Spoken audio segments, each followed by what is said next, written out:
Tak prvé pocity bolo nadšenie samozrejme.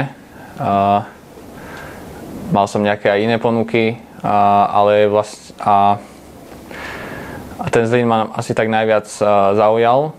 Aj to históriou klubu, aj tým mestom, aké to tu celé je, ako to tu funguje. A ja som paradoxne si celý čas myslel, že Zlín hrá stále prvú ligu, že som sa ani nejak nezaregistroval, že vypadli, že taký tradičný klub. Čiže až som sa tak prekvapil. O to lepšie, že vlastne sú späť. Tak ja vnímam Českú ligu a Česko všeobecne v dnešnej dobe ako top európsku súťaž. A teda s tým máme aj nejaké očakávania, že to bude oveľa ťažšie ako na Slovensku, to si nemôžeme klamať. A že to bude určite výzva pre mňa, pretože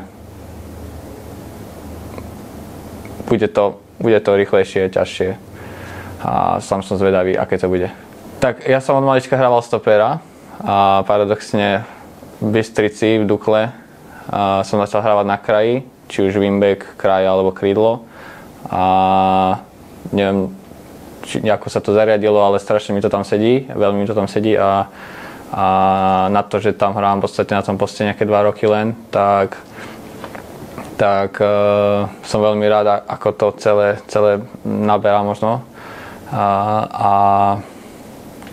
A teda beriem sa za takého hráča, ktorý hlavne veľa nabehá, to je asi prvoradé. A potom nejaké silové parametre a takéto veci. Tak by som sa možno predstavil. Veľmi veľa. A aj táto zmena toho postu veľa spravila, ale hlavne som sa tam aj stretol s ľuďmi, ktorí mi veľa pomohli, či v živote, ale aj v kariére. A zároveň som sa dostal do ligového futbalu v Bystrici. Čiže čo sa týka kariéry, stretol som veľa hráčov, ktorí ma veľa naučili, rovnako trénerov, ktorí ma veľa naučili, liga, ktorá ma niečo naučila a samozrejme aj životné veci som sa tam veľa naučil a vnímam to, že vďaka tomu som sa mohol posunúť sem. A týmto by som sa vlastne chcel poďakovať aj vlastne Dukle za to, čo som tam prežil. Za to, čo som sa tam naučil a boli to krásne 4 roky a určite na to nikdy nezabudnem a prajem Dukle len to najlepšie. Ako som už spomínal, je to za mňa jednoznačne dneska top akože v Európe.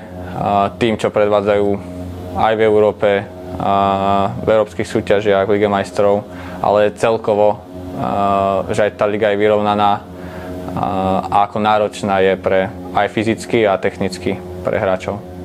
Keby som sa tak egoisticky na to pozrel, alebo tak úprimne poviem, že čo sa týka bežeckých čísel, myslím si, že top na Slovensku a sám som zvedavý, či to bude top aj v Českej lige. Sám som na to zvedavý, čiže myslím si, že tie fyzické predpoklady sú a uvidíme už v samotnej lige, či to bude stačiť.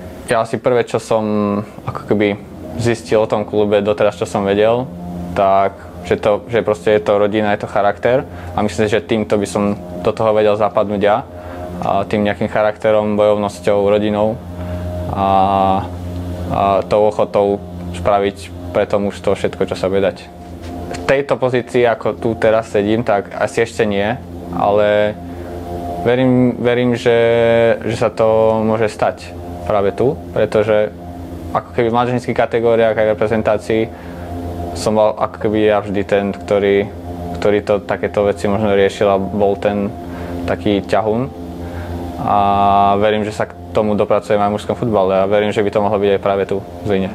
Tak v minulosti som si prešiel v podstate všetkými kategóriami reprezentačnými, mládežníckymi a od v podstate od U15 až po 21 ročných. Ako viackrát som tam bol napríklad kapitán a takéto, čo sme sa teraz rozprávali, nejaké to líderstvo. Teraz už len dostať sa do mužskej kategórie. Ja beriem svoj voľný čas, to je proste moja rodina a Čiže to sú nejaké výlety, prechádzky s kočárom, s manželkou, takýto nejaký uvoľnený život, čo sa týka mimo futbalu. A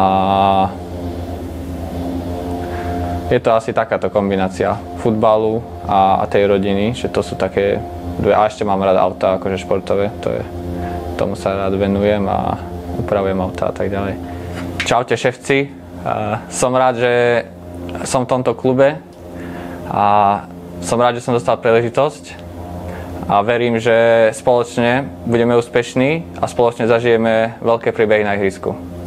Zvláštní energií, s lidmi s neutuchající touhou tvořit, podnikat a společně žít v moderním a bezpečném městě uprostřed zeleně.